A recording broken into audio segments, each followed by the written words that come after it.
Aquarius, maaaring makaramdam ka ng konting pagkabahala o pag-aalinlangan sa ilang bagay.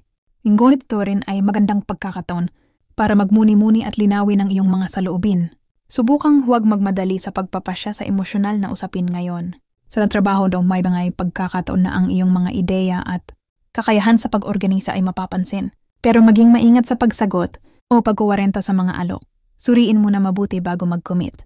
Sa usaping pera, iwasan muna ang malalaking investment o pakikipagsundo habang hindi pa malinaw ang mga detalye. Relasyon, sa pakikipag-usap sa mga mahal sa buhay o kasamahan, maging mahinahon at bukas sa kompromiso. Iwasang maging matigas ang ulo, lalo na kung may hindi pagkakaintindihan. Maaari ring lumabas ang mga usaping hindi inaasahan. Subukang maging maalam at maingat sa pagbibigay ng pananalita. Payo para sa araw. Maglaan ng oras para sa sarili mo. Pwedeng pagmumuni, paglalakad o simpleng pahinga.